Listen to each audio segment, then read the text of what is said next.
Saludos, amigas y amigos del Ecoexploratorio Museo de Ciencias de Puerto Rico. Muy buenas tardes y bienvenidas y bienvenidos a Ciencia Virtual, la plataforma de educación en línea del Ecoexploratorio Museo de Ciencias de Puerto Rico, la cual se dedica esta semana a vuelos espaciales. ¿Y por qué ustedes se preguntarán?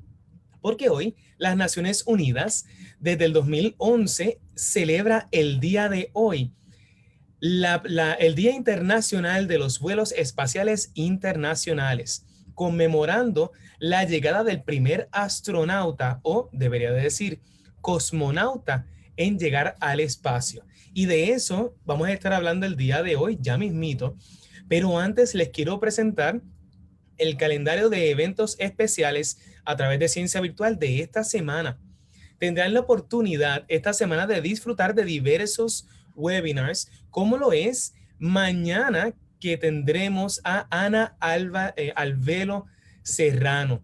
Ella es gerente de proyectos en Archer y nos va a estar hablando de un tema sumamente interesante que sería Augmented Reality, de realidad aumentada, en Augmented Reality Systems for Human Lunar Exploration, sistemas de realidad aumentada para exploración lunar con seres humanos. Eso sería mañana a las 3 de la tarde. Entonces, el miércoles, tendremos a nuestros educadores Luis Fernández y Nelmari Landrao con actividades en familia. Esta es una sección donde tendremos múltiples actividades interactivas que ustedes podrán realizar en sus hogares y por supuesto que estará dedicada a los vuelos espaciales tripulados. Esto sería el miércoles a las 3 de la tarde. Y el jueves nos acompaña el doctor Gerardo Morel, quien es director del NASA Puerto Rico Space Consortium.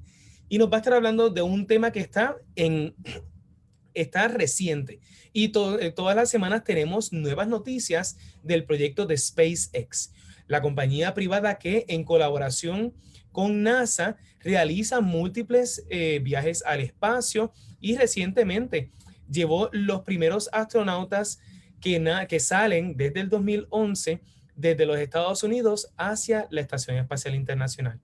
Ellos están trabajando con un proyecto monumental que sería el Starship, con una gran meta: llevar una tripulación al planeta Marte, seres humanos al planeta Marte, a través de esta gran nave que se llama la Starship. Geraldo Morel nos estará entonces hablando del desarrollo de la nave Starship de SpaceX para viajar al planeta Marte. Esto sería el jueves a las 3 de la tarde. Tienen la oportunidad de registrarse a través de Zoom a todos estos webinars que estaremos brindando a través también simultáneamente a través de Facebook Live. Y muy importante, muy pendiente a la promoción de el viernes, que tendremos una actividad especial, la observación astronómica de las nebulosas, vivero de estrellas, junto también con estos colaboradores del observatorio del Centro de Observación Astronómica. Eso sería el viernes en horario especial a las 7 de la noche.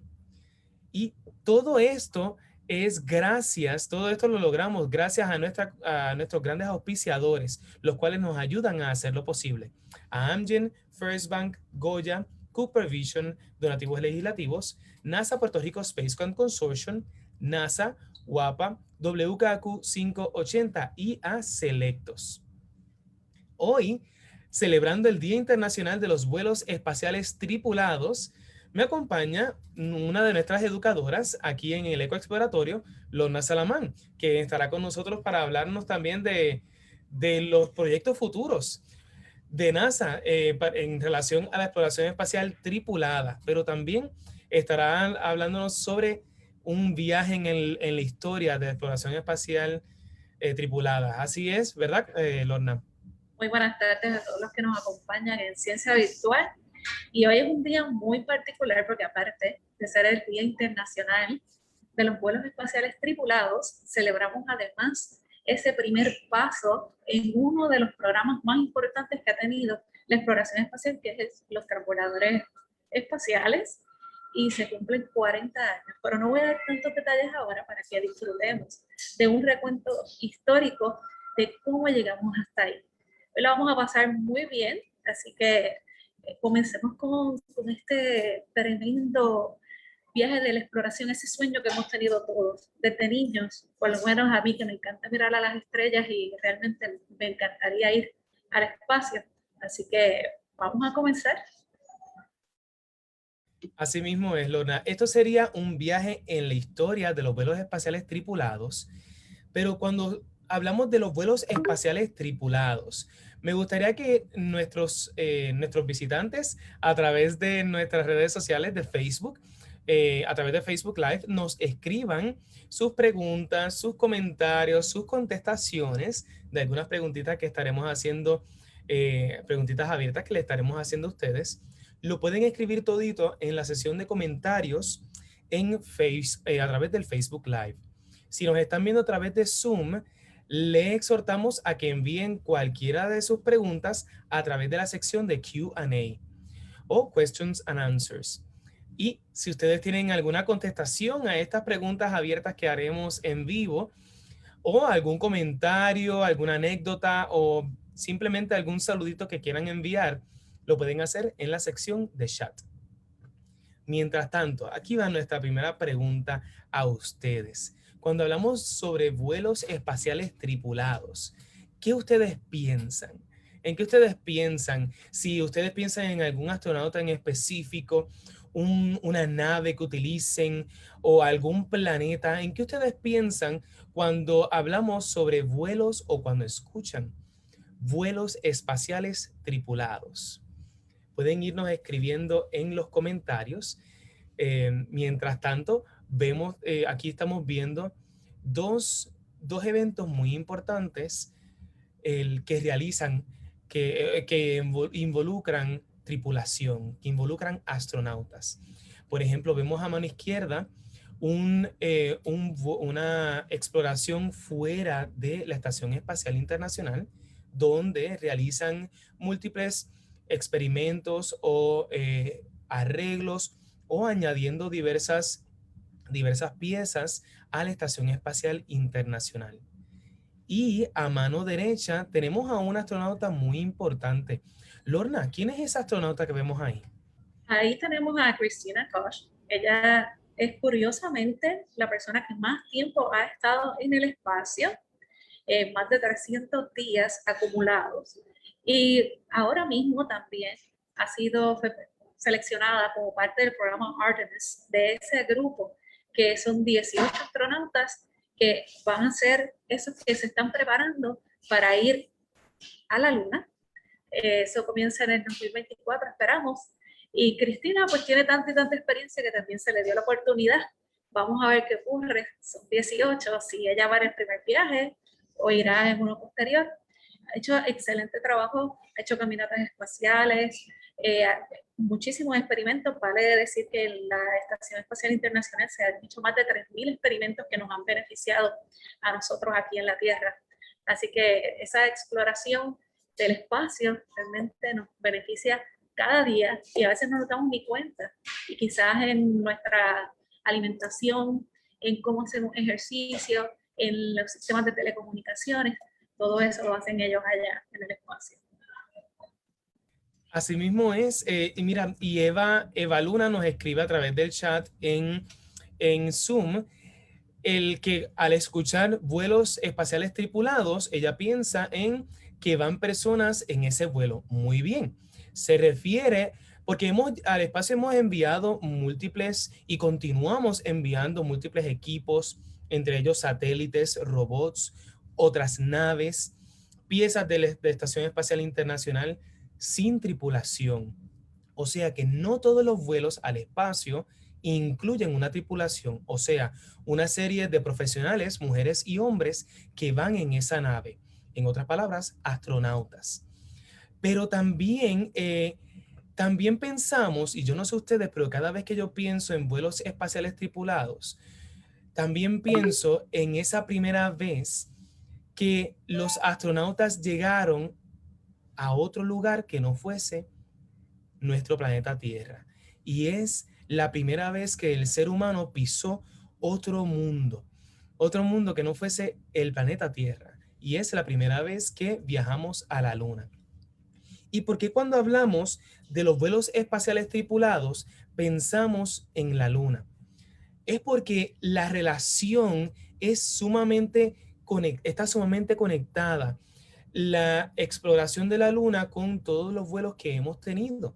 Y es porque es una de las motivaciones principales, la llegada o el nosotros llegar a otro mundo como lo es la Luna, que nos llevó a un sinnúmero de descubrimientos y avances tecnológicos para garantizar que seres humanos salieran de nuestro planeta Tierra y exploraran el universo. Es que ocurre que la Luna, nuestro único satélite natural, el que ha estado miles de años trabajando, ayudándonos en muchísimas áreas, aunque a veces no nos damos cuenta de su importancia. Pero ese cuerpo celeste es sumamente importante para el desarrollo nuestro y para el propio sistema solar cuando hacemos un análisis astronómico. Así que eso además tiene unos matices políticos de por qué fue que se hizo de esa aventura de decir vamos para la Luna, y de eso precisamente Henry va a comentar, porque sí, nos encanta ver a la Luna, pero en ese preciso momento histórico también había un poquito de tensión entre algunos países y querían entonces no solamente ir al espacio, sino hasta cierto punto diríamos que Henry conquistar. Pues Quizás. sí, porque es exacto, porque siempre que, yo no sé ustedes, pero siempre que yo miro por la noche, miro al cielo, me vuelvo en un trance, porque el ver las estrellas, y hay veces que también la luna y otros planetas que podemos observar a simple vista, nos llena de tanta inspiración y motivación para, entre otras cosas, alcanzar lo inalcanzable. Y muchos pensamos que es ese instinto de exploración que nos distingue como seres humanos, el continuar explorando nuevos horizontes. Pero antes de nosotros llegar a ese gran horizonte que son las estrellas, como mencionó Lorna, hay un objeto muy importante que es la Luna, que es el más cercano que nosotros podemos visitar. Y eso es lo que nos ha ayudado a crear una meta a corto plazo, de llegar a la Luna, pero con miras de continuar explorando y alcanzando nuevos horizontes. Esa es la parte de la historia que pudiésemos decir que es hasta poética. Es la parte de la historia bonita, pero también hay un trasfondo que Lorna aludió, y es el político. Y aquí nos vamos en un viaje en la década de los 40, de los 1940, cuando un gran momento histórico estaba ocurriendo a nivel mundial, y era la Segunda Guerra Mundial, donde los aliados, que entre ellos estaban Estados Unidos, Francia, Inglaterra y la Unión Soviética, luchaban en contra de un gran enemigo mundial, y eran las fuerzas nazis. En este momento se crearon, y desafortunadamente más bien con motivos de destrucción, las armas muy, muy potentes y peligrosas. Entre ellas, un gran misil que fue en realidad un gran avance para las ciencias. Desafortunadamente, muchos avances científicos se dan o se conectan de manera directa o indirecta también con la guerra. Y ese es el caso de este misil que vemos en pantalla, el V1. Este misil fue creado o diseñado por el científico Wernher von Braun, alemán, que diseñó este misil con una gran ventaja, más bien ventaja militarista, y es que era el primer misil que podía viajar al espacio y regresar para llegar a su gran meta de destrucción. Esto le permitía viajar a mayores distancias y de una manera más rápida, pero algo muy importante, sin ser detectado. Y esto a nivel mundial fue un evento muy histórico, pero a la misma vez de de gran miedo, porque eso significaba que, por ejemplo, las fuerzas aliadas pudiesen ser bombardeadas por las fuerzas de los nazis sin ellos haberlo detectado, sin ellos darse cuenta que el misil venía en camino hasta que fuese demasiado tarde. Esto más adelante finaliza con el cierre de la Segunda Guerra Mundial y otros momentos históricos de mucha tristeza, pero de todos ellos, la creación de este misil es una de las más importantes, por lo menos para el tema que estamos hablando, porque gracias a la creación de este misil es que más adelante se construirían las naves que hoy día ayudan a no destruir, sino crear conexiones entre nosotros los seres humanos y crear grandes pasos positivos a favor de la humanidad. Pero antes de llegar a eso, luego de la Segunda Guerra Mundial, quienes antes eran aliados se convierten en enemigos, pero tras bastidores. Y es que en estos momentos, luego de la Segunda Guerra Mundial, entramos a un conflicto que no se veía a simple vista. Por eso recibe el nombre de la Guerra Fría, porque no habían combates directos entre los, en algún momento aliados, los Estados Unidos y la Unión Soviética. Estos se convirtieron en enemigos tras bastidores que iban, mira, creando entre muchas carreras para lograr llegar a un fin antes que el otro. Una de las más importantes era la carrera espacial. Y la carrera espacial ayudó, aunque era una carrera entre dos enemigos, entre la Unión Soviética y los Estados Unidos, ayudó a largo plazo a grandes avances como lo es el primer satélite en el espacio.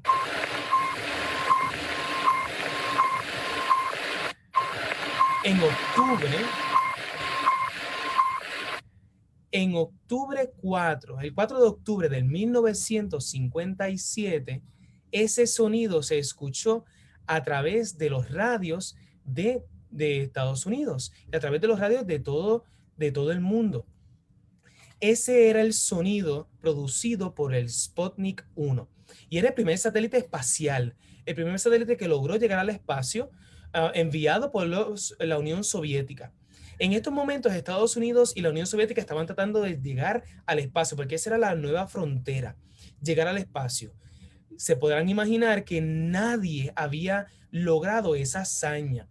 O sea que no sabíamos exactamente qué nos podíamos encontrar en el espacio y cómo nuestros equipos, nuestras naves, la radio y por supuesto los seres vivos pudiesen reaccionar al vacío en el espacio.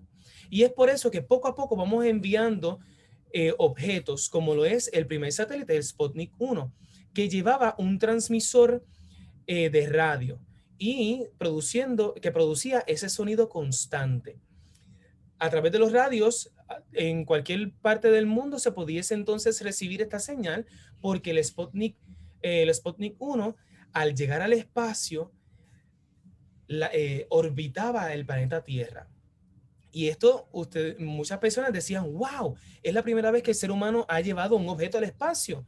Pero en realidad, a nivel militarista, a nivel militar, esto pudiese haber sido algo muy mortal, porque el Sputnik 1 pudiese cargar un arma volátil, una bomba.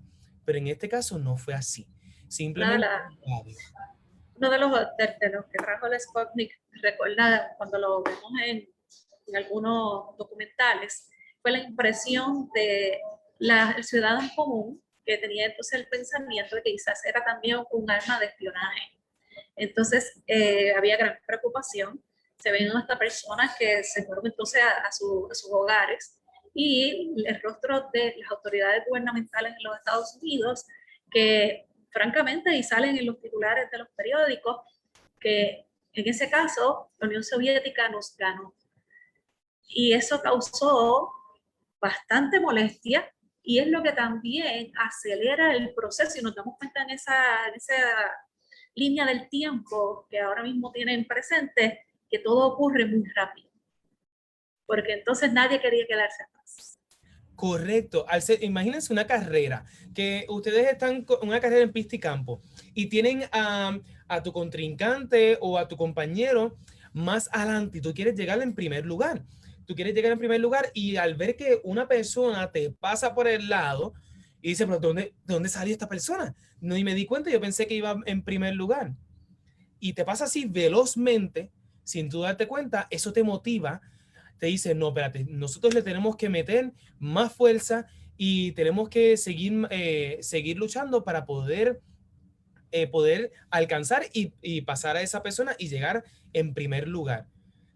Ese primer paso a la delantera lo tomó la Unión Soviética con el Sputnik 1.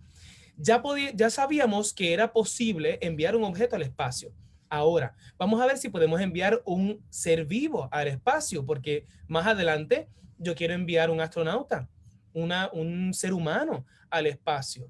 Pero al no saber cómo pudiese reaccionar, pues los ingenieros y profesionales en este nuevo campo, que era el campo de la exploración espacial, de la ingeniería espacial, tenían que entonces diseñar una cápsula como el Sputnik 1, pero que enviara un ser vivo.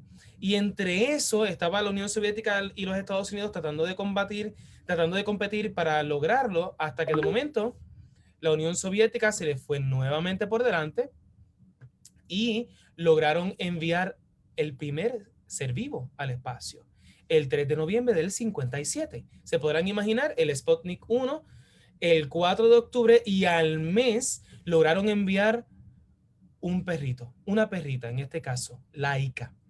Desafortunadamente, Laika, estas naves eran rudimentarias, o sea que eran naves bien básicas, que no tenían las comodidades que hoy día las naves de exploración espacial, como el Crew Dragon, la cápsula de SpaceX, tiene una nave muy lujosa, que los astronautas van súper cómodos en ese viaje al espacio.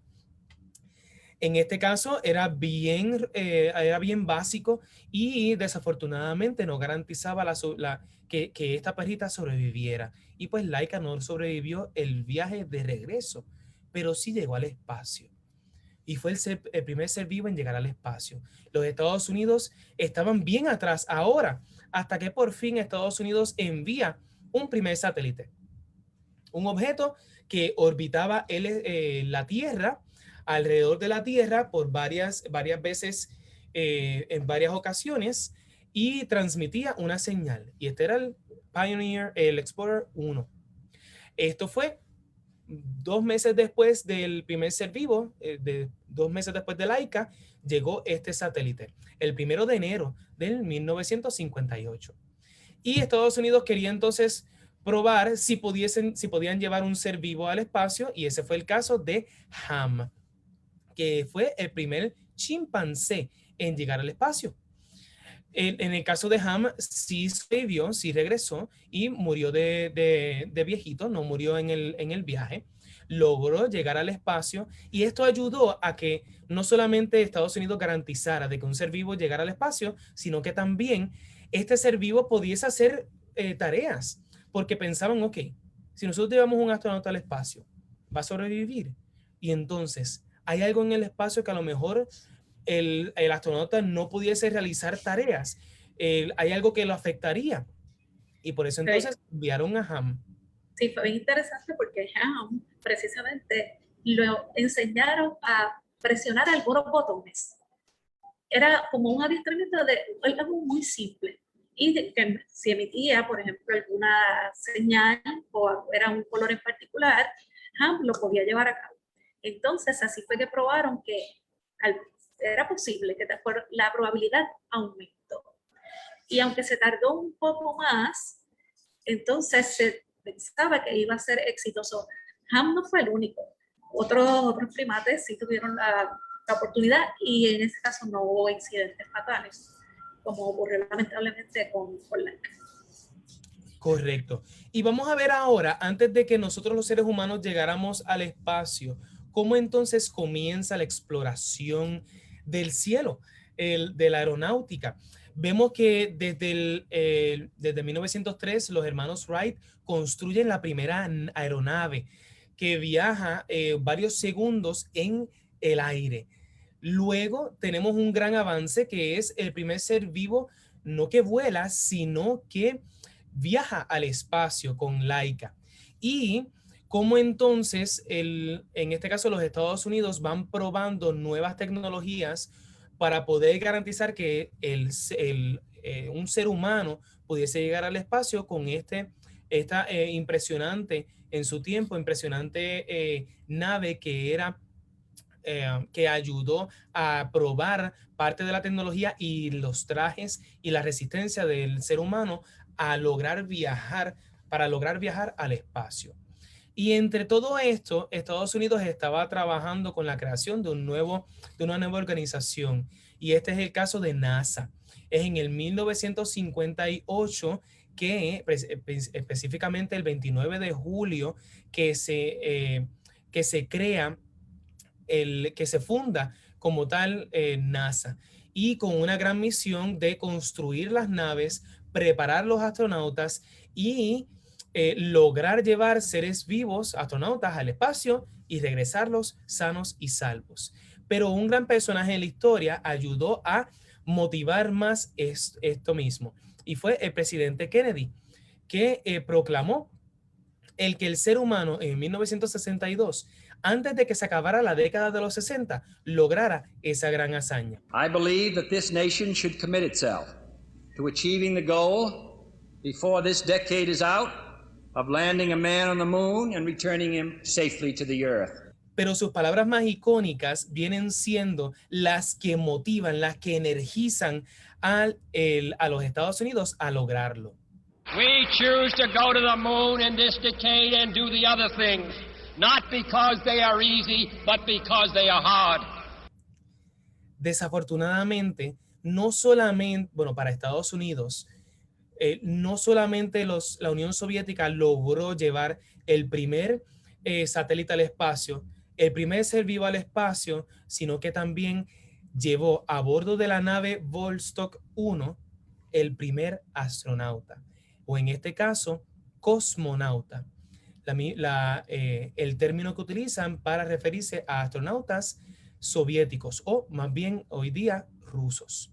Y este es el caso de Yuri Gagarin, que el 12 de abril del 1961 logra ser el primer ser humano en viajar al espacio y, muy importante, orbitar la Tierra. Yuri Gagarin estuvo en ese vuelo por 48 minutos. Fueron 48 minutos históricos que se escucharon o que se conocieron a través de todo el planeta. Y es un logro que el ser humano nunca había alcanzado, llegar tan lejos como el espacio y regresar sano y salvo a la Tierra. Esto motivó a que los Estados Unidos, a través de la NASA, diseñaran 3 grandes programas. Los estadounidenses dijeron, no, espérate, la Unión Soviética nos ha ganado. Rusia, a través de la Unión Soviética, llevó hasta un astronauta al espacio. Nosotros no nos podemos quedar atrás. Y es por eso que diseñan estos 3 programas para piensen que es como una escalera con múltiples escalones. Llegar hasta el espacio, pero de una manera segura, y tenemos que probar nuevas tecnologías que nunca se habían creado y nuevas técnicas. Es como los exploradores, los primeros exploradores en el Pacífico o en el Caribe.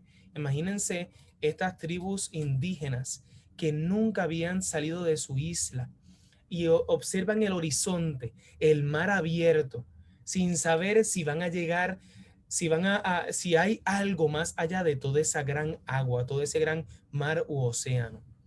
Pero construyen botes que pueden ayudarlos a ese viaje y se lanzan sin saber si van a sobrevivir, si van a algún día regresar a su tierra.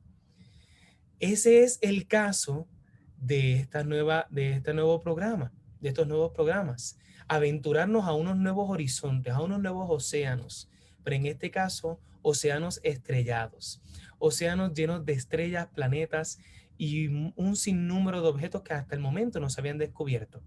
Pero para lograr eso, el programa Mercury se diseña para garantizar que un ser vivo, un ser humano, principalmente, pudiese hacer esta gran hazaña. Luego, una vez garantizaran eso, el programa Gemini, que simboliza gemelos, ya que 2 astronautas en vez de 1 irían dentro de la nave, estaría probando si los astronautas pudiesen hacer múltiples hazañas, entre ellas conectar múltiples 2 naves Gemini en órbita espacial. Algo que nosotros hoy día vemos constantemente, como la llegada y la conexión de una nave tripulada a la Estación Espacial Internacional. Nosotros podemos ver las imágenes y pensar, ay, pero eso es sumamente fácil, eso es como un videojuego, como en un joystick, tratar de conectar una nave con la otra y ya está. Eso es hoy día, después de más de 60 años de experimentación y prueba. Pero en ese momento nunca había llegado un ser humano al espacio y mucho menos nunca habían hecho tareas complicadas y complejas en el espacio. Y el tercer programa diseñado a través de esta gran motivación de ir a la Luna es que una vez lleváramos a través del programa Mercury un ser vivo, un ser vivo y un astronauta al espacio, y una vez esos astronautas a través del programa Gemini pudiesen realizar salir de la cápsula y sobrevivir el vacío del espacio y realizar tareas como la conexión de 2 naves en el espacio, era el momento de llegar a otro lugar, aventurarnos más lejos que nadie, que ninguna otra persona había llegado, aventurarnos a la Luna con el programa Apolo. Y esto pondría a prueba todas las tareas que se probarían a través de Mercury, a través de Gemini, se pondrían a prueba de suma importancia a través del programa Apolo. Pero vamos entonces a ver quién fue el primer ser humano, el primer astronauta americano, el primer astronauta norteamericano, estadounidense, en llegar al espacio. Y eso lo fue Alan Shepard. El primer astronauta, Alan Shepard, el primer astronauta estadounidense en llegar al espacio, fue el 5 de mayo de 1961, a través de este nuevo cohete que era el Mercury Redstone 3. ¿Dónde iría el astronauta? ¿Dónde ustedes creen que iría el astronauta? Aquí, en esta cápsula que vemos acá. Y es aquí donde vemos el diseño de ese misil creado para la guerra por Wernher von Braun, modificado para, en vez de transportar una bomba, transportara un astronauta. Y por lo general todos los misiles y más adelante los cohetes espaciales estarían diseñados con estos fundamentos incorporados, entre ellos la carga apreciada en la punta del cohete. Y es ahí donde Alan Shepard iba en una cápsula, la cápsula Mercury, sumamente incómoda y pequeña para llegar hasta el espacio. Y luego, particular. Él es parte del grupo de Mercury 7, de los 7 primeros que fueron seleccionados. Eran pilotos militares, tenían que tener esa experiencia, fue uno de los requisitos, y ellos pasaron entonces de ser militares a una organización civil, a una agencia que lo era como NASA, ¿verdad? Lo que es particular sobre la incomodidad es que ellos, los astronautas, en ese caso eran candidatos a hacerlo. Cuando le presentaron la cápsula, prácticamente ellos le dicen, ¿ustedes están seguros que nosotros podemos viajar ahí? Y Alan Shepard fue uno de los que, y eso sale, o sea, lo pueden buscar, que él miró y dijo, yo no quepo ahí. Y les tuvieron que hacer unas modificaciones porque precisamente hubo resistencia, pero no de mala manera, sino para que entonces pudieran ser las misiones exitosas. Así que el rol de la tripulación para que sea exitoso es bien importante. mencionaste algo muy importante como dato histórico, y es que muchos de estos los astronautas inicialmente eran todos hombres y eran todos pilotos de aeronaves, que por cierto, la aeronave, la X-15 que mencioné ahorita, una aeronave hipersónica que probaban algunos astronautas, como lo fue también Alan Shepard, era un instrumento que utilizaban para la prueba de los astronautas y de los vuelos. Esos pilotos de aeronaves luego pasarían, como mencionó Lorna, a un programa se convertían en candidatos para ir al espacio a través del programa Mercury, Gemini y luego al de Apolo. Pero muy interesante de todo esto, como mencionó Lorna, es que esto entonces traía varios requisitos. Las dimensiones de estas naves eran varios requisitos, entre ellos que los astronautas no fuesen muy altos. No pueden pasar, si no me equivoco, de 5,11 de altura, 5 pies con 11 pulgadas de altura. Así que yo con 5,5 estoy súper bien, 5 pies con 5 pulgadas de altura, estoy súper bien, quepo fácilmente en esa cápsula, no tengo ningún problema, así que ahorita consulto a ver si todavía estoy a tiempo para montarme en algunas de estas naves.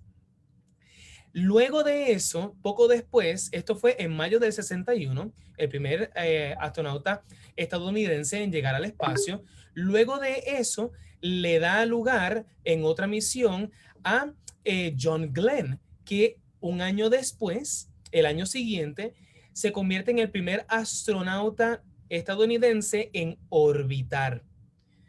Qué interesante que Yuri Gagarin, el primer astronauta que hoy día se celebra el Día Internacional de los Vuelos Espaciales Tripulados, gracias a la llegada de él al espacio. Yuri Gagarin no solamente llegó al espacio, sino que también orbitó la Tierra. En el caso de los estadounidenses, necesitaron 2 misiones para lograrlo. Alan Shepard para llegar al espacio y regresar, y John Glenn en llegar al espacio y lograr orbitar la Tierra. En este caso, gracias a la ayuda de otra nave, el Mercury Atlas 6. Por eso es que van a ver una diferencia. No solamente estamos probando los astronautas, sus trajes, sino también las naves que ayudarían de manera más eficiente a llegar al espacio. Algo que me gustaría resaltar también es que esto fue en el 20 de febrero del 1960. 2 años después se logra la llegada de la primera mujer al espacio, Valentina Tereskova. Pero en este caso no era una astronauta, era una cosmonauta. Y como les mencioné ahorita, cuando mencionamos cosmonautas, es que son astronautas de origen ruso. Valentina Tereskova, la primera mujer en llegar al espacio en junio de 1963, a bordo del Vostok 6, sería la primera mujer por mucho tiempo, ya que no es hasta el 1983, si no me equivoco, que la primera mujer estadounidense logra llegar al espacio, pero esa es una historia para más adelante. Ya logramos que los seres humanos llegaran al espacio. Ahora nuestra próxima meta, lograr ver en nuestro planeta Tierra desde otro mundo, desde la Luna. Y para ello entra el programa Apolo. Y el programa Apolo viene con una serie de vehículos e instrumentos como el Saturno V, que hasta el momento es el cohete más potente en viajar al espacio. Llevaría dentro la cápsula que sería el Eagle y el Columbia, 2 vehículos que ayudarían a viajar desde el espacio, ya que el Saturno V, el cohete, tiene una gran función, pero relativamente corta, de llevar toda la carga, incluyendo los astronautas, al espacio. Ahora, una vez en órbita de la Tierra, es esta nave que vemos aquí, el Eagle y el Columbia, en el caso del Apolo 11, la misión que llevó los astronautas a la Luna, la que entonces se dedicaría a llevar desde la Tierra hasta la Luna estos 3 astronautas. De más está decir que en 1969 se logra de manera exitosa esta gran hazaña de llevar 3 astronautas a la Luna y que 2 de ellos, que serían Neil Armstrong y Buzz Aldrin, pisaran la superficie lunar. En esta misión, el tercer astronauta se mantendría, Michael Collins se mantendría en la nave orbitando la Luna. Solamente 2 de ellos lograron pisar la Luna. Se conoce a Michael Collins como la persona que ha estado más sola en el universo. En muchas entrevistas le hacían, siempre le preguntaban que cómo se sentía él al no haber tenido la oportunidad de haber pisado la Luna. Precisamente su respuesta era que como parte de la tripulación, su trabajo era lograr que sus compañeros regresaran a la Tierra. Así que Michael Collins es el ejemplo, a veces le dicen que es el astronauta olvidado de esa misión, y él lo que se sostenía era diciendo, yo hice mi trabajo, yo fui disciplinado, esto era por mi tripulación, por mis compañeros y por el mundo, no por mí.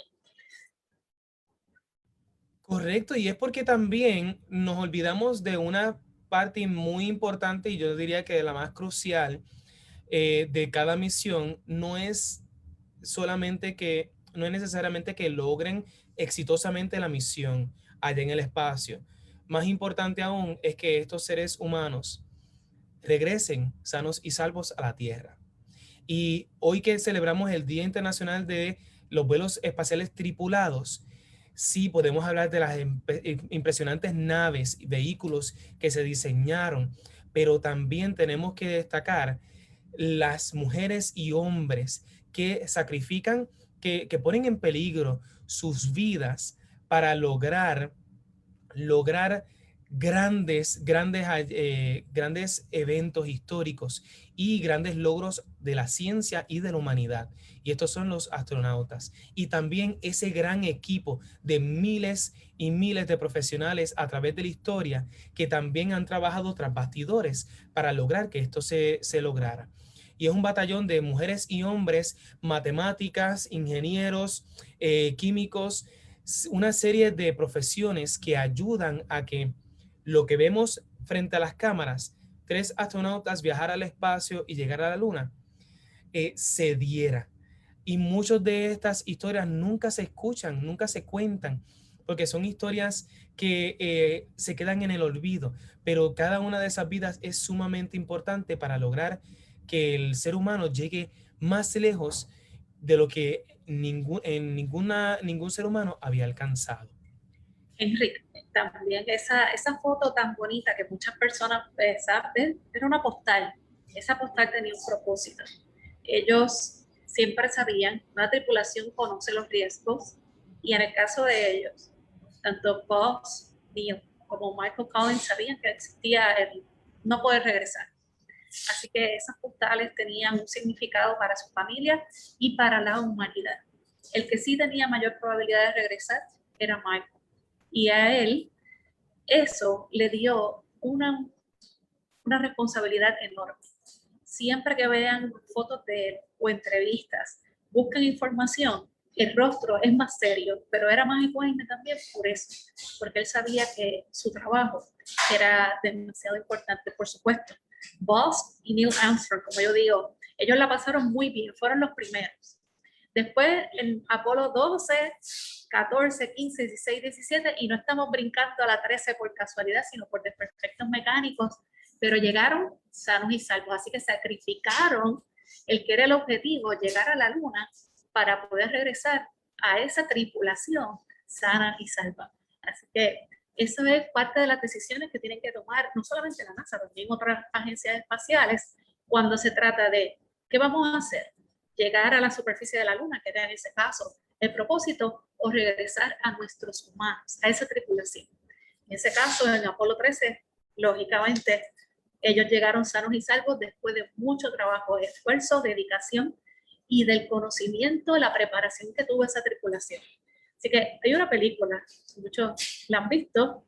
Si no la han visto, tenga ¿verdad? Paciencia porque es larga y es un poquito tensa, pero vale la pena. Muy buena, y busquen la que está en Netflix, Apolo 3 con Tom Hanks. Y es un recuento extraordinario, tanto NASA como los astronautas que estuvieron en el vuelo mencionan que la película de Apolo 13 es un recuento muy, uno de los recuentos más verídicos, más reales que hay de la historia. Así que se la recomendamos.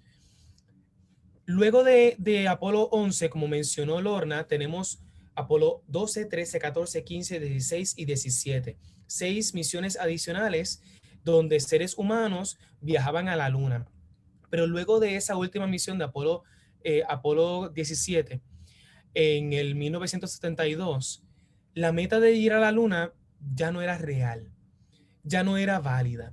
Ahora como quien dice, nos recogemos para la órbita de la Tierra a explorar otros aspectos. Ya el énfasis, el enfoque no es llegar a la Luna, sino en cómo podemos garantizar el éxito de la vida en el espacio.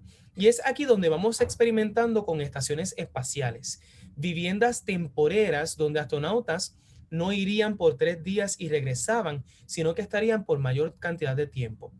Y este es el caso de la primera estación espacial, que se llama Skylab. Y es unos módulos, unas piezas del Saturno V que vemos en pantalla a mano derecha, despegando con el Skylab en la punta. Por eso ven la punta un poquito diferente a las misiones anteriores. Y era para garantizar, para probar cómo entonces reaccionaría el crecimiento de plantas, cómo pudiésemos observar mejor y estudiar la atmósfera de nuestro planeta Tierra y cómo podemos estudiar otros objetos como el Sol desde el espacio. Fue lanzada en el 1973 y tuvo unos pequeños desperfectos mecánicos que evitaron que los astronautas que irían al otro día a la Estación Espacial Internacional pues se demoraran un poquito. 15, más o menos 10 días después fue que lograron llegar los astronautas, repararon los desperfectos mecánicos que había en Skylab para entonces luego llevar a cabo 3 misiones en esta estación espacial rudimentaria, básica, y no volvieron. Una vez completaron estas 3 misiones, esta serie de astronautas, Skylab fue lanzada al océano. Fue regresada en una órbita controlada para que no fuese dificultad en el espacio. Es aquí donde ya damos los próximos pasos para la creación de nuevas naves. Y eso sería una nueva serie que yo pienso y muchos pensamos, y me imagino que Lorna también comparte el mismo pensamiento, que serían las naves más icónicas, que cuando pensamos en la exploración espacial, siempre pensamos en ellas. Y es la serie de transbordadores espaciales. Los transbordadores espaciales son sumamente importantes en este momento en el que se dice, bueno, tenemos otras opciones que no es ir a la Luna por también el costo que conllevaba cada misión.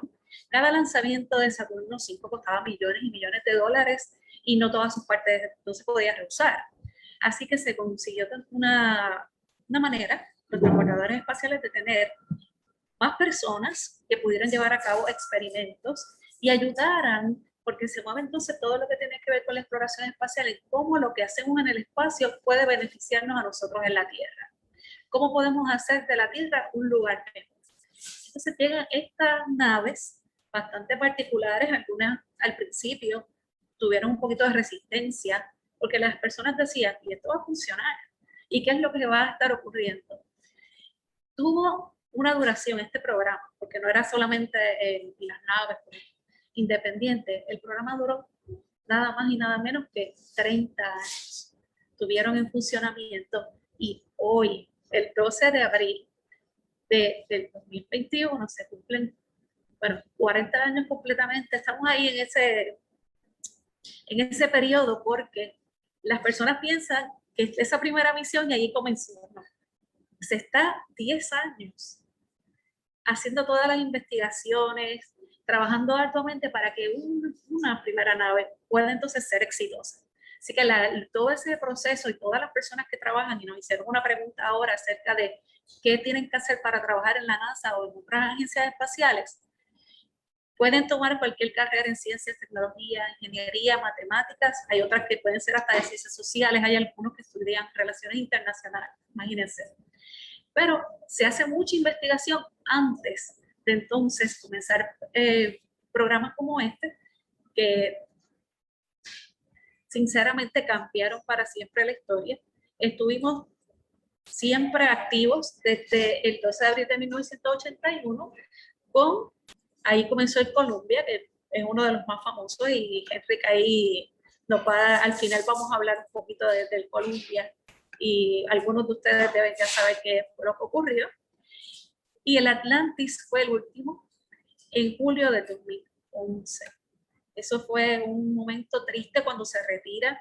El retiro de los transbordadores espaciales, para quienes tuvimos la oportunidad de verlo, fue triste, porque nos quedamos entonces en qué va a pasar, qué va a ocurrir, cuál va a ser el próximo paso en esto de todo lo que tuviera que ver, porque los transportadores lograron a veces impensado. No solamente era llevar carga, hacer experimentos, sino en la construcción de la Estación Espacial Internacional fueron uno de los protagonistas. El Columbia, el Challenger, el Discovery, estuvo también el Endeavour y por supuesto el Atlantis, fueron claves para eso y también para crear todo ese andamiaje de ese laboratorio, sí, enorme que conocemos como la Estación Espacial Internacional.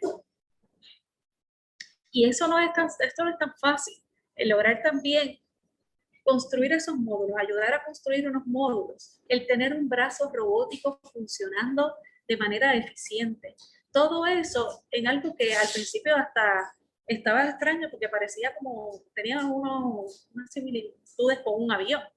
Entonces eso era bastante particular y las tripulaciones podían ser, usualmente podían ir hasta 8. Nunca se llevaron a tanto, pero tenía una capacidad bastante grande. Y cada uno de esos transbordadores cambió la historia. Pero antes de ese estuvo el Enterprise. El Enterprise no está ahí porque era el de prueba. El que estuvo unos años y ese no se utilizaba. Ese estaba en la Tierra. El Columbia, ese estuvo en funciones hasta... Entonces ocurre un desastre. Eso es muy triste, igual que ocurrió con el Challenger. El Challenger hizo 10 vuelos. Hasta que entonces, el 28 de enero de 1986, ocurre un accidente en esa misión, ese STS la 6. Eso fue una de las misiones que, pues, lamentablemente.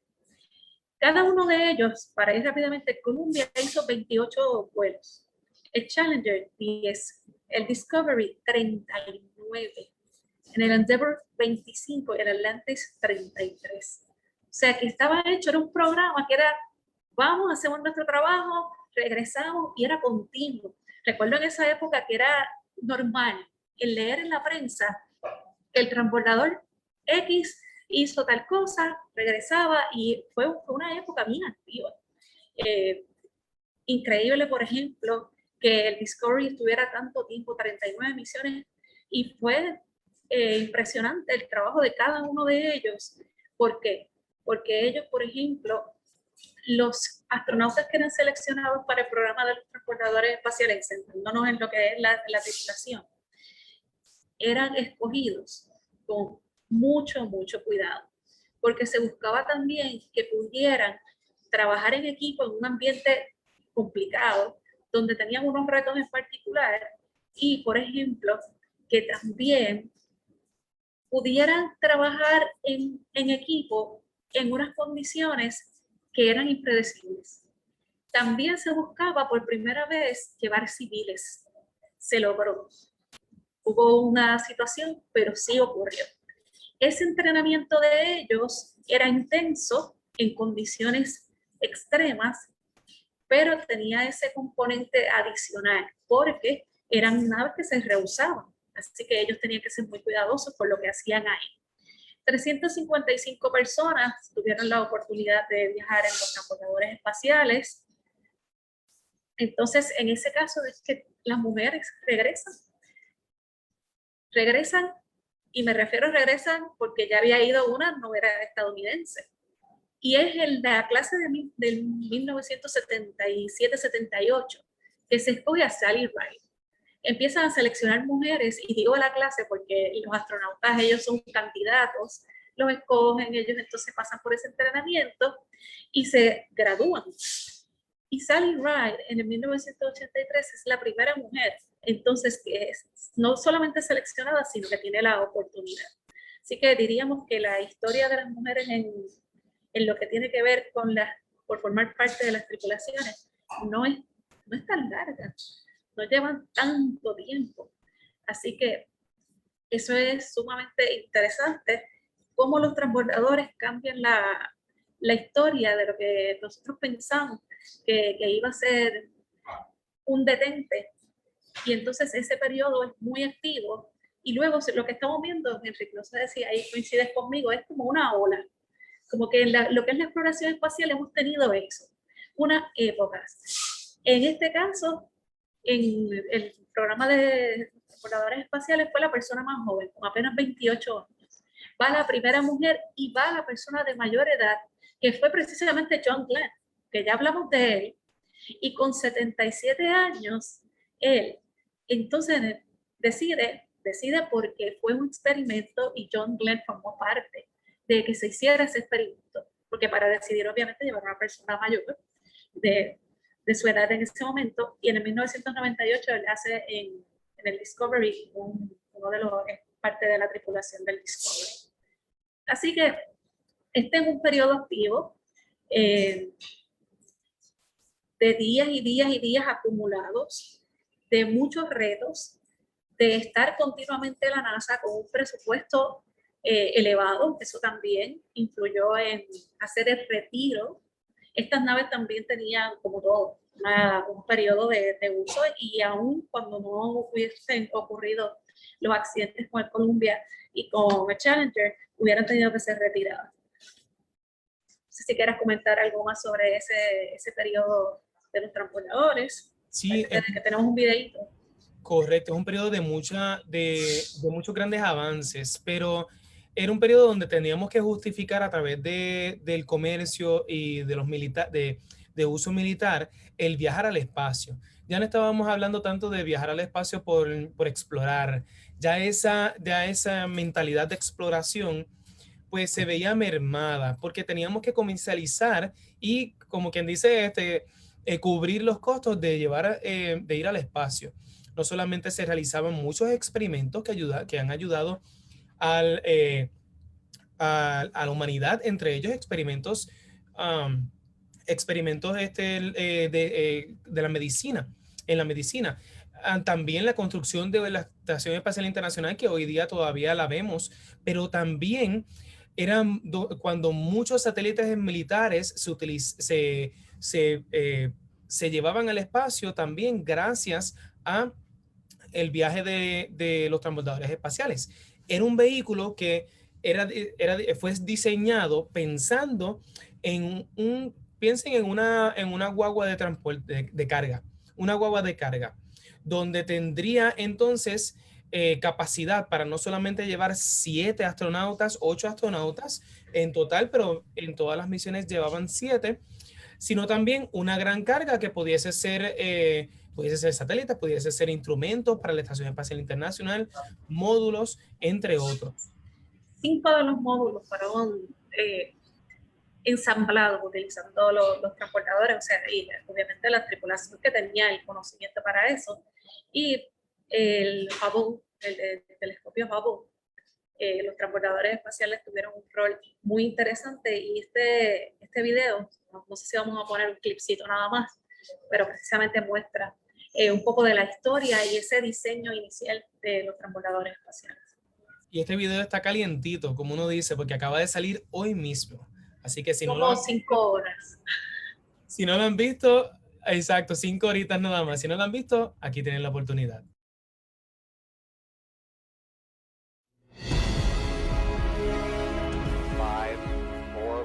For main engine start, we have main engine start. On April 12, 1981, the Space Shuttle launched for its first mission, STS-1. There's a lot of excitement surrounding that launch. It would be the first time that Americans had launched from American soil since the Apollo-Soyuz test project in 1975.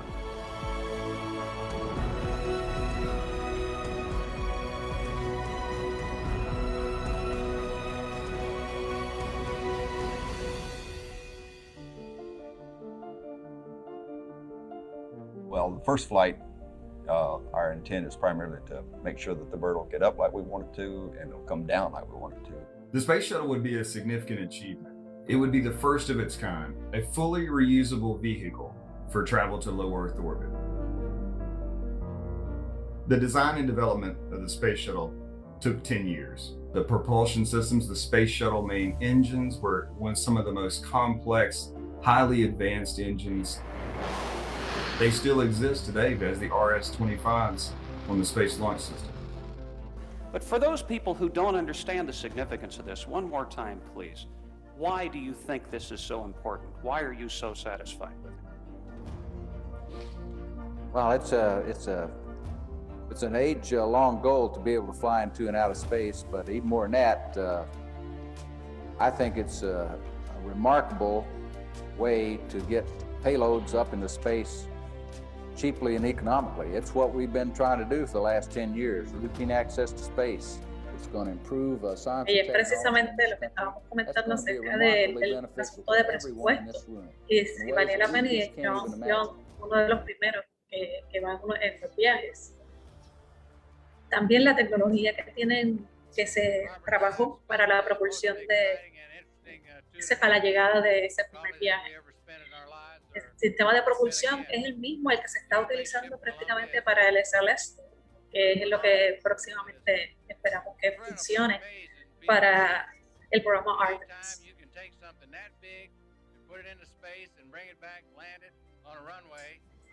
El primer viaje fue uno de alta expectativa y se recibieron como en el tiempo de Apolo. A ellos lo recibieron de esa manera, y que era director de la NASA en ese momento. Even those of us with the greatest imagination cannot in any way project. Es un programa bien costoso que inicialmente estaba diseñado para cerca de sobre 40 vuelos al año. Por eso ven una serie de no un cohete, sino múltiples cohetes, múltiples transbordadores. 5 en total más el de prueba que era el Enterprise, porque mientras uno regresaba pudiesen teóricamente estar uno en el espacio realizando una misión, uno en taller revisando y reparando para próximo vuelo, y otro en la plataforma de despegue pronto a despegar. Esa era la idea, de tener múltiples vehículos preparados, realizando rotaciones constantemente, pero que nunca se vio así. Nunca se logró esa eficiencia, porque en el camino es que se dieron cuenta que era mucho más costoso una vez regresaba un transbordador del espacio, revisar las turbinas, hacer sus reparaciones, revisar la parte de abajo que son una serie de losetas especializadas para evitar que se destruyera la nave en la reentrada. Era un sinnúmero de factores que tenían que revisar y preparar para poder garantizar de que esta nave ya estaba preparada para el próximo viaje. Y llegó el momento precisamente, como tú dices, Henry, el que se volvió rutinario. Entonces las personas, cuando salía también en la prensa, era como que, otra vez, sí sabían de la importancia, pero entonces cada año, y fue costumbre como por una década, el publicar, recuerdo un resumen de lo que había hecho el programa de los Space Shuttle y el costo. Llegó el momento en el que entonces era complicado, porque había factores también para tener que a veces postergar las misiones, pero eso no es tan sencillo, ¿verdad? Explicarlo al público general. Así que desde mi punto de vista fue un programa muy exitoso. ayudó, por ejemplo, que hubiese ayudado en la Estación Espacial Internacional y en el telescopio Hubble. Para mí eso es un agradecimiento eterno al programa de los Space Shuttles por eso, porque todavía nos estamos beneficiando del trabajo de esa época, que fue una época activa, sí podríamos decir costosa, pero muy, muy interesante también para conocer acerca de la fisiología, de cómo los astronautas también podían enfrentar el poder vivir esos tiempos prolongados, y que sirvió y fue muy importante para entonces, cuando se establece la Estación Espacial Internacional, saber si el Christina Koch no hubiera podido estar tanto tiempo, si probablemente en las misiones de los transbordadores, unas cuantas de ellas, se hubiera probado que el ser humano estaba apto para poder estar tanto tiempo. Así que ahí se van entrelazando de cómo una tripulación anterior puede ayudar a la próxima a que sea algo exitoso. Pero entonces, luego de, porque mencionamos que el último despegue de estos transbordadores, el regreso más bien del Atlantis en 2011, viene siendo el fin de una larga historia de sobre 20 años, de más de 20 años, donde estos transbordadores lograron múltiples hazañas, pero ahora, al no tener transbordadores espaciales, organizaciones como NASA tenían que recostarse o utilizar más bien los cohetes de otra nación, que era Rusia, para poder... Esa era mi pregunta, te adelantaste ahí, que iba a hacer esa pregunta abierta, porque precisamente el que había sido el no muy querido, el país no tan querido, entonces, como todo, se hace una alianza, son unos acuerdos a los que llegan de manera diplomática, y los astronautas tenían que entonces viajar hasta Rusia para entonces poder llegar a esto que estamos viendo aquí, que es del tamaño de un campo de fútbol americano, incluyendo los end zones, esa es completito, así de grande, que es la Estación Espacial Internacional, que en el caso, y esto es una nota un poquito, ¿verdad?, jocosa, que Enrique y yo queremos, esto viene de unas piezas, ¿verdad?, que a Enrique y a mí nos gustan, y queremos montarlo próximamente, así que es uno de los proyectos que tenemos pendientes. Adelante, que yo creo que vamos a estar posteando algunas cositas para que nuestros públicos nos acompañen en ese montaje. Sí, esto a lo que vamos, la importancia que tiene la Estación Espacial Internacional, todavía no la conocemos porque lleva 20 años funcionando de manera continua, así que no será hasta cuando sea que finalice, que yo no tengo idea, no lo veo, porque yo creo que como llevo tantos años escuchando y siempre viendo las funciones, y cada rato nos dicen en las noticias, mira, la puedes avistar tal día, a tal hora, en tal dirección, y me pregunto yo cuántos la han visto. O sea, la han visto, vamos, lo que podemos, que es una lucecita, parece, a veces la gente se lo dice para que no se asuste, porque ven esta lucecita, esta estrella, parece que va pasando. Es increíble cómo se construyó. En aquel momento muchas personas apostaban a que no se iba a lograr. Hubo una controversia en la que comentaban eso no va a funcionar, que para qué querían entonces, que no iba a ser posible que varias naciones se pusieran de acuerdo y pudieran entonces convivir en ese espacio.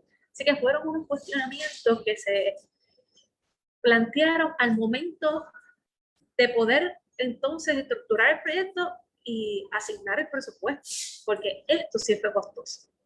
Tanto que la información que se da no es tan completa, o sea, se da la necesaria, pero lo que ocurre continuamente para que eso funcione no es sencillo. Tiene las reparaciones que hay que hacer en la Estación Espacial Internacional, no pueden ocurrir cuando se puede. Es que lo que ocurre, hay que hacerlo rápido, porque el daño a uno de los módulos significa afectar al resto. Así que ese trabajo que hicieron los anteriores, los transportadores, ahora tiene que ser, entonces siempre se está en mantenimiento. La gente, a mí me es curioso cuando se lee y uno entra, y Henry lo sabe, que entramos a veces a ver, porque vamos, dos astronautas van a hacer una caminata, pero es porque le van a dar mantenimiento, y el mantenimiento a veces es a una pieza muy pequeñita. Lo que van a cambiar es, diríamos, del tamaño quizás de un bloque, algo bien pequeño, y es necesario para que siga funcionando. Correcto, porque esto viene siendo regresando al énfasis que es el Día Internacional de los Vuelos Espaciales Tripulados. Esos vuelos tripulados van a un destino que viene siendo la Estación Espacial Internacional, la cual se convierte en la vivienda de astronautas estadounidenses, europeos, cosmonautas, que serían astronautas rusos, taikonautas, que serían astronautas japoneses. Sería la vivienda y el espacio de trabajo para estos astronautas constantemente por largos meses, para luego entonces regresar a la Tierra. En este caso, unos datitos para que en esa misma dirección han ido 242 personas y contando, porque esto lo vamos a ver en Commercial Crew Program, que seguimos. Esto no se va a detener. De 19 países, precisamente. Comenzó en noviembre del 2000, por eso que decimos, y usualmente hay 6 personas. Por eso es que ahora, y hay las últimas, este año va a ser bien activo, así que les digo, les adelanto que estén muy pendientes a nuestras redes y a nuestros anuncios, porque esto va a ser súper activo de aquí a diciembre. Porque estos astronautas van en rotación, van un grupito de 3, rotando, llegan primero, después llega otro grupito de 3, y cuando el primero se va, llega otro grupito y se van rotando poco a poco. Pero entonces, Lorna, no está en el programa de transportadores espaciales del 2011. Estados Unidos y otras naciones, como en algunos casos Europa, también han tenido que utilizar las naves rusas para poder ir al espacio. Pero este vacío que produce, que se forma cuando perdemos los transbordadores espaciales, da lugar a un surgimiento bien interesante que hoy día es sumamente sensacional, y es un programa de transportación privada. Sí, porque precisamente, o sea, la exploración, el deseo del ser humano de aprender, de conocer, de explorar, eso no va a terminar jamás. Entonces, el espacio, si ya nosotros conocíamos, era prácticamente imposible detenernos.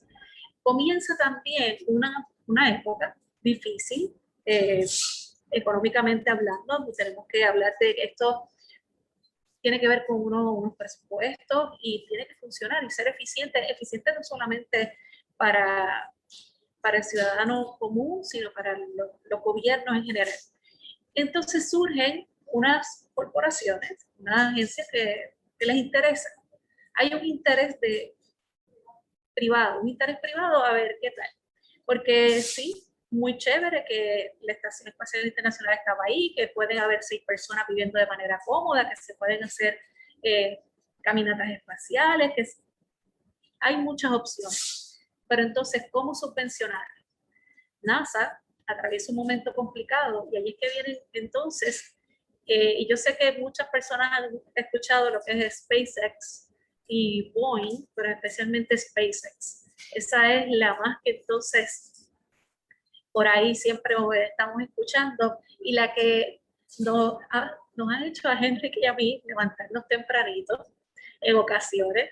También hemos tenido que esperar o estarnos tardecitos, según han ocurrido esos pequeños pasos que ha dado SpaceX en un programa que, cuando hablamos del Commercial Crew Program, que son tripulaciones comerciales, no podemos pensar en comercio como si fuera simplemente un intercambio de dinero, sino que, y aquí sí son contratos multimillonarios en los que NASA con esas compañías se sientan y dicen, ok, pues ustedes van a desarrollar esas naves y otras cosas más, porque no son solamente naves como las conocemos, pueden ser sí, cohetes, es complejo, hasta sistemas para poder entonces hacer lo que se va a hacer el alunizaje.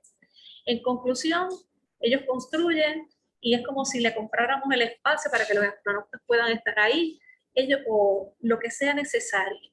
Así que hay muchas probabilidades, eso sí, en alianza, siempre en beneficio de poder lograr los objetivos que tenemos ahora mismo. El objetivo es mantener funcionando ahora, por supuesto, la Estación Espacial Internacional que sigue, pero es regresar a la Luna en el programa Artemis.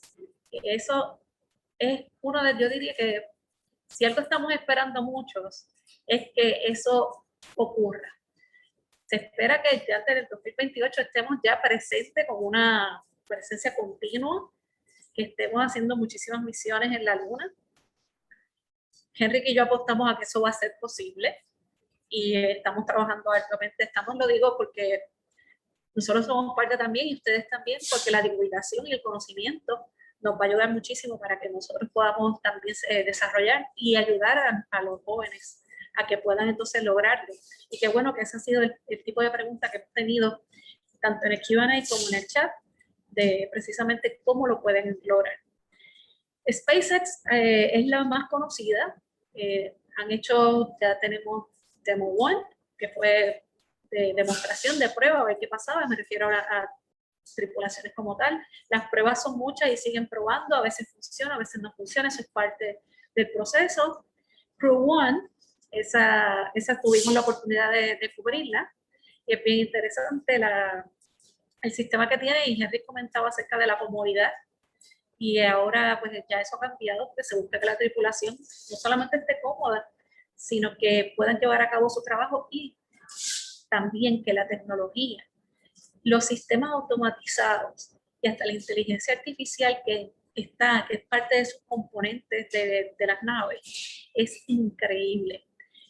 En Crew 1 es fascinante ver cómo prácticamente cuando ellos van, cuando la nave va sola, que uno dice, ¿cómo está ocurriendo eso? Básicamente va en un modo semi-autónomo, obviamente porque está el piloto y demás. Y ahora mismo hicieron hasta unos intercambios en la misma Estación Espacial Internacional. Se logró que ya se sabe que esos módulos, o sea, que estas compañías privadas y NASA con el conocimiento que se tiene, las otras agencias a nivel internacional, que ya esa estación no es simplemente una estación para estar ahí y haber hecho los 3.000 experimentos, que ya son muchos más, pero no es para eso. Es para también prepararnos para el que sí es el reto grande que tenemos. ¿Llegar a dónde? Llegamos a la Luna, pero queremos ir a Marte. Y eso requiere que sigamos trabajando en la Estación Espacial Internacional, que regresemos a la Luna como un punto para retomar también mucho de eso que se quedó en la década de los 70, y entonces en algún momento, en la década de 2030, es el estimado, puede entonces llegar a ese no solamente llegar, sino que pise la superficie de Marte. Ya los robots lo hacen, ya lo hemos visto en varias ocasiones. En febrero tuvimos a la llegada de Perseverance, pero que pueda regresar. Y eso es lo complicado, pero en eso es lo que estamos trabajando. Así que este viaje, el saber que se une NASA con el programa Artemis, SpaceX con sus iniciativas y independientes también, el proyecto que lo vamos a ver esta semana, Boeing ha ido progresando, pero va a un paso, diríamos, un poquito más pensado en el que no es tan atrevido. Yo digo que SpaceX es más arrojado. Acá es controlado, pero Boeing tiene ahora, en este año, tiene que probarle también, que es parte de lo que es el Commercial Crew Program, que tiene todo lo que se necesita para poder hacer esos viajes continuos. ¿Por qué? Porque van a haber dos compañías haciendo lo mismo.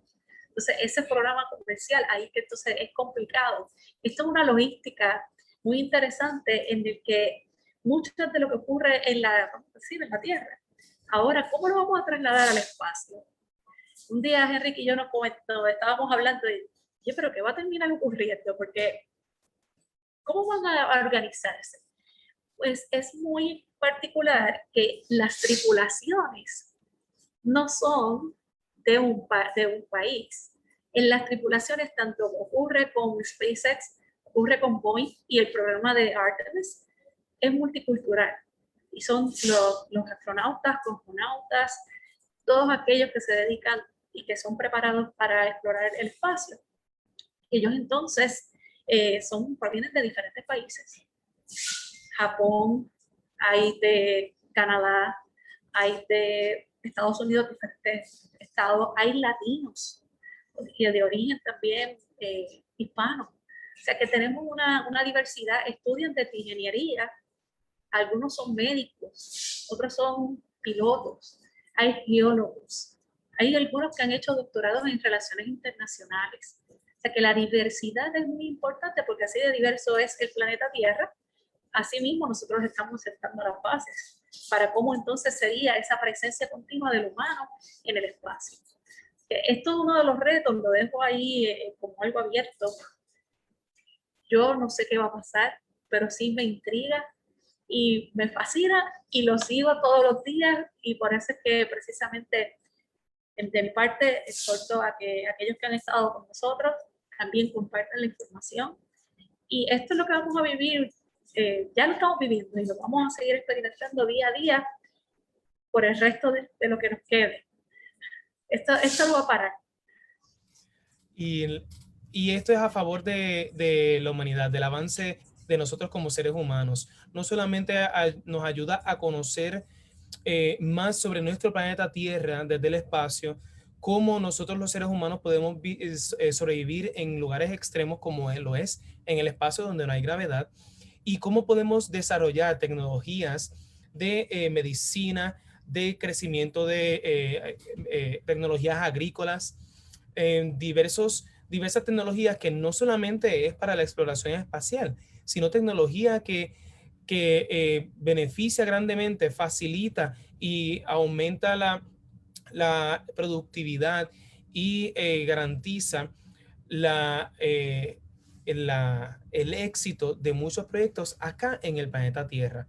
Todo esto es gracias a los profesionales que no solamente incluyen astronautas, mujeres y hombres que van al espacio, sino también el gran equipo que garantiza eso. Pero es una hazaña de la humanidad que también tiene sus grandes consecuencias.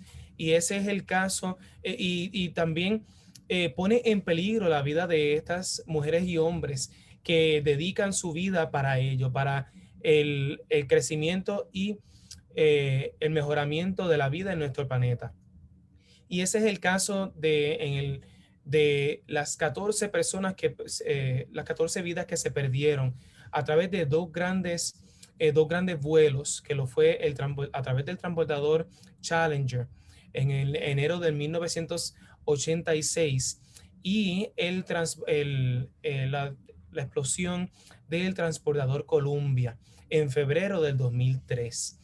Ambas naves llevaban consigo 7 astronautas cada uno, que desafortunadamente fueron 14 vidas en total que perdimos. Esto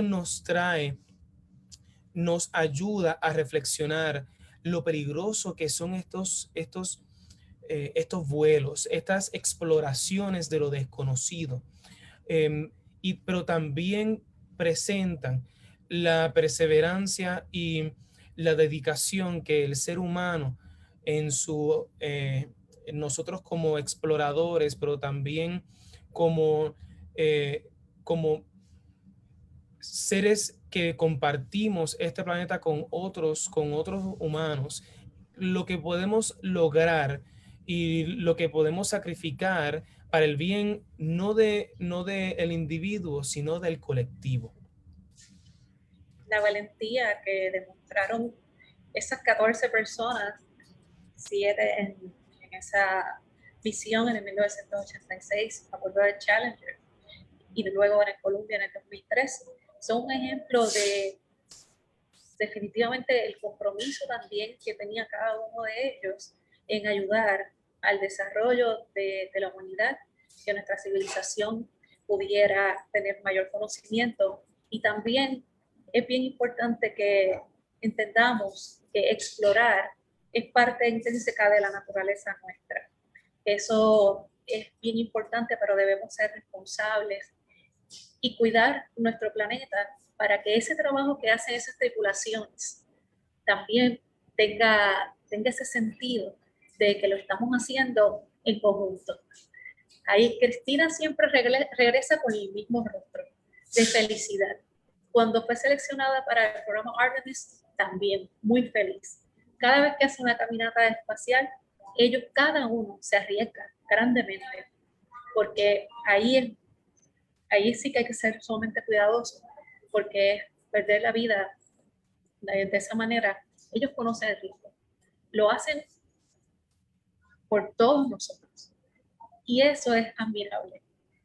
Así que hoy, en este Día Internacional de los Vuelos Espaciales Tripulados, tiene un nombre bastante largo, pero se reduce a, como ella dice, sí, a dar el corazón, a tener esa pasión, esa entrega todos los días en lo que se hace.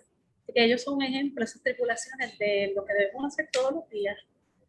Y son ejemplo también, correcto, son ejemplo también de los grandes logros que se pueden alcanzar si no lo proponemos. Que hace más de 60 años atrás, ¿quién se pudiese imaginar que un ser humano pudiese caminar la superficie de la Luna, pudiese llevar a cabo experimentos en la órbita de la Tierra?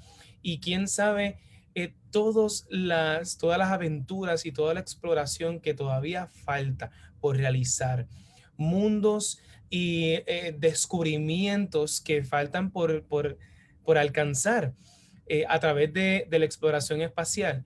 Y yo estoy seguro, al igual que los astronautas que vemos en pantalla se sienten inspirados cada día que dedican el todo por el todo, incluyendo sus vidas, a la exploración espacial. Yo estoy seguro de que muchos de los que nos están viendo hoy día les encantaría ser parte de ello. Y prontamente estaremos escuchando más sobre este gran programa Artemis, que sería el próximo paso que la humanidad estaría haciendo para continuar nuestra exploración del universo, y sería el regreso de los seres humanos a la Luna. Pero eso, a diferencia de hace 60 años atrás, que era en competencia con otra organización, con otro país, en este caso sería con una gran meta: continuar explorando. La Luna sería, en este caso, no una meta, sino un paso en ese camino a explorar otros mundos, como lo sería el planeta Marte. Y quién sabe si de aquí a 20, 30 años, los futuros científicos que nos están viendo sean esos futuros profesionales en los diferentes campos de la ciencia que estarían más adelante explorando o creando lo necesario para que otros exploren el planeta Marte y otros mundos. Mencionaron ahorita sobre qué yo tengo que hacer. Nos pregunta Isabel, ¿cómo puedo conseguir trabajar en la NASA? Lorna comentó de que es la dedicación a través de cualquier campo de las ciencias, pero también a través de NASA uno puede trabajar en múltiples otros campos, no necesariamente de las ciencias. NASA hoy día contrata profesionales en leyes, en medicina, en terapia física, en un sinnúmero de profesiones, quienes se convierten en parte del equipo, no necesariamente de astronautas, pero también de seres humanos, mujeres y hombres de todas las naciones, incluyendo de aquí, de Puerto Rico, que ayudan a, por ejemplo, a llevar robots a Marte, a crear los vehículos que ayudarían a llevar astronautas a la Luna, en crear o estudiar equipos, y a través de estos equipos estudiar el cambio climático, la formación de nubes, el cambio poblacional de organismos desde el espacio a través de NASA. Es un mundo de exploración el que queda por continuar explorando, valga la redundancia. Y esperamos que ustedes este día, el Día Internacional de los Vuelos Espaciales Tripulados, quede inspirado o que lo hayamos podido despertar un poco más la curiosidad de conocer más de esta gran hazaña, no de los Estados Unidos, no de la Unión Soviética, sino de la humanidad. Esperamos que hayan disfrutado de eso. ¿Algún mensaje final, Lorna, antes de retirarnos el día de hoy? Suelo decir, y esto es dirigido a esos niños que probablemente ahora deben estarse preguntando, ¿y qué puedo hacer? ¿Cómo lo puedo lograr? Ya el perfil de lo que es el astronauta ha cambiado bastante. Va a surgir lo que es la carrera, o sea, el prepararse para ser astronauta como tal. Hay muchas opciones de lo que pueden hacer, pero sobre todas las cosas, si ustedes lo imaginan, lo van a poder lograr. Eso yo no tengo la menor duda. En el caso mío, pues yo me imagino viéndolos a todos ustedes logrando. Y sé que lo vamos a hacer. O sea, es asunto de ir poco a poco, paso a paso, pero no pausar. Y hoy es que estamos celebrando este día y lo celebramos con el objetivo principal de comenzar con pie, vamos como se debe. Esta semana, que es precisamente una en la que estamos poco a poco, vamos a ir desarrollando y viendo cómo esas tripulaciones se van a ir entonces beneficiando. Nuestro programa de ciencia virtual, nosotros siempre estamos trabajando para ustedes, para entonces esta semana vuelos espaciales, pero no solamente vuelos espaciales, como dijo Enrique al comienzo, mañana tenemos un webinar que a mí me hace, yo estoy muy entusiasmada con él, porque a mí me encanta el área de la tecnología, así que vamos a hablar de realidad aumentada y cómo entonces eso va a ayudar a la exploración de la Luna y a los seres humanos, cómo van entonces a estar interactuando en ese espacio. Eso lo va a hacer Ana Arbelo Serrano, vamos a tener a ella gerente de proyectos del proyecto Archer. Yo estoy deseosa de estar ahí, los invito a todos. Si ustedes no se han anotado, no se han registrado, por favor, hagan. Eso va a ser una experiencia única. El miércoles tenemos, bien interesante, cuando decimos actividades en familia, vuelos espaciales, nuestros educadores Luis Fernández y Mari Landrao están preparando algo muy chévere en el que ustedes van a sentirse que son parte de una tripulación. Ahí se los dejo. Así que van a ser de una tripulación que tiene unos retos. Lo vamos a lograr en familia. Así que actividades en familia, vuelos espaciales el miércoles a las 3 de la tarde. El jueves, el doctor Gerardo Morel, profesor de física, y él es el director del NASA Puerto Rico Space Grant Consortium, con el desarrollo de la nave Starship de SpaceX para viajar a Marte. Esto es un proyecto ambicioso, es un proyecto grande, de muchísima envergadura, y estoy segura que el doctor Morel nos va a dar una explicación excelente acerca de este proyecto, de esta nave que está desarrollando SpaceX. Entonces, le tenemos que dar las gracias siempre a nuestros auspiciadores que hacen posible que Ciencia Virtual llegue todos los días, todas las veces. Nosotros quisiéramos que fueran los 7 días de la semana, pero las ocasiones que estamos con ustedes, gracias a Amgen, First Bank, Goya, Cooper Vision, donativos legislativos, al Puerto Rico es NASA Space Grant Consortium, nosotros somos NASA Partner, WAPA, WKQ 580 y Selectos. Gracias a todos ellos por siempre apoyarnos. Y ¿saben qué? Nuestra exhibición, nosotros estamos abiertos, ustedes pueden reservar. ¿Cómo lo hacen? Pueden llamar al 787-281-9090 o escribir a info@ecoexploratorio.org. También nuestras redes, por favor, cualquiera de ellas, Instagram, Twitter, en Facebook. Ustedes ahí está el calendario completo de los temas que tenemos para taller o para recorridos.